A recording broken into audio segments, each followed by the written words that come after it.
తల్లి ప్రేమ వరమా లేక శాపమా? అది మహాభారతంలోని గాంధారి మరియు కుంతి ఒకే ప్రేమ రెండు విధులు. అదేమిటో వివరంగా తెలుసుకుందామా? మీరు ఎప్పుడైనా మీకు ఈ ప్రశ్న వేసుకున్నారా? నేను నా పిల్లలని నిజంగా ప్రేమిస్తున్నానా? లేదా తెలియకుండానే వారిని తప్పుదారిలో నడిపిస్తున్నానా? ఒక తల్లి ప్రేమ పిల్లల జీవితాన్ని వెలుగులోకి తీసుకురాగలదు, లేదా అదే ప్రేమ వారిని చీకటిలోకి నెట్టేయగలదు.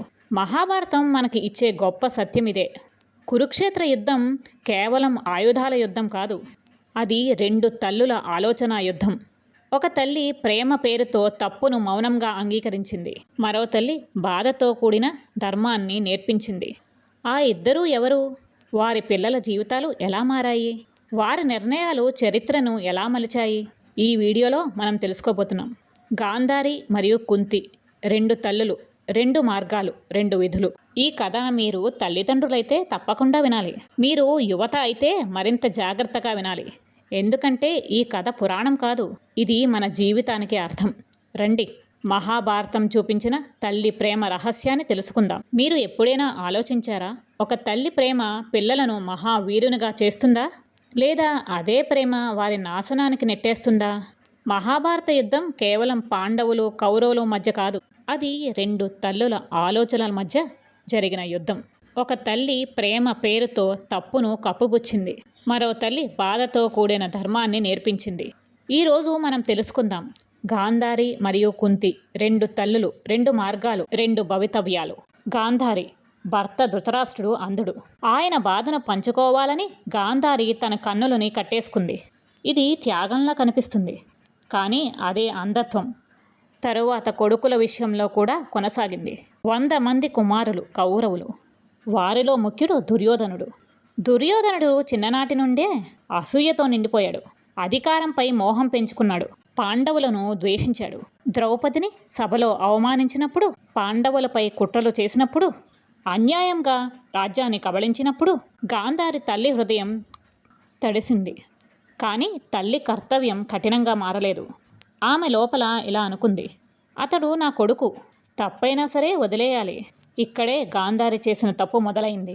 తప్పుని ఆపని ప్రేమ తప్పుని పెంచుతుంది. తల్లి మాటలో భయం లేకపోవడంతో దుర్యోధనుడికి అధర్మమే ధర్మం అయిపోయింది. చివరికి కురుక్షేత్ర యుద్ధం. ఒక్కొక్కరిగా 100 మంది కుమారులు పడిపోయారు.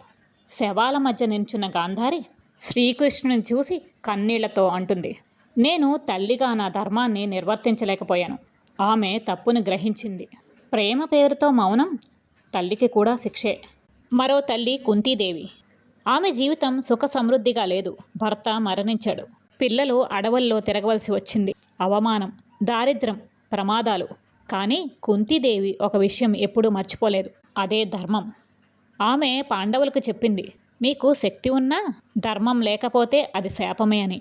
ద్రౌపది సభలో అవమానించబడినప్పుడు కూడా ఆమె కుమారులకు సంయమనం నేర్పించింది. వనవాసంలో ఉన్నప్పుడు కూడా కష్టమే మన గురువు, ఓర్పే మన ఆయుధం అని చెప్పింది.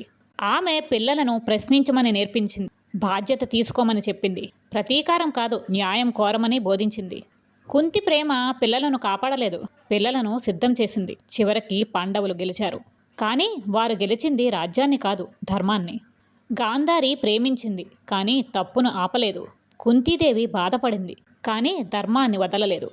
ఒక తల్లి పిల్లల కోరికలను నెరవేర్చింది, మరో తల్లి పిల్లల భవిష్యత్తును నిర్మించింది. ఈరోజు మనం తల్లిదండ్రులుగా అడగాల్సిన ప్రశ్నలు ఇదే. నేను నా పిల్లలని సంతోషంగా ఉంచుతున్నానా, లేదా జీవితాన్ని ఎదుర్కొనే శక్తినిస్తున్నానా? మహాభారతం చెప్పిన సత్యం ఒక్కటే, తల్లి ప్రేమ ఇలా ఉండాలి. శాసనం లేకపోతే శాపం అవుతుంది, విలువలతో ఉంటే వరం అవుతుంది. మీ పిల్లల భవిష్యత్తు మీ మాటల్లో ఉంది, మీ మౌనంలో కూడా ఉంది. మన పిల్లలకి చదువు మాత్రమే కాదు, సంస్కారం నేర్పించాలి.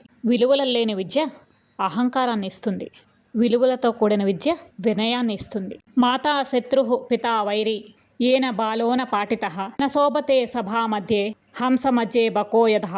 పిల్లలకు మంచి విద్య విలువలు నేర్పించని తల్లిదండ్రులు తెలియకుండానే వారికి శత్రువులవుతారు. విలువలతో లేని విద్య ఆ వ్యక్తిని సభలో హంసల మధ్య కొంగలా మార్చేస్తుంది, జీవితంలో విలువ లేని వ్యక్తిగా మార్చేస్తుంది.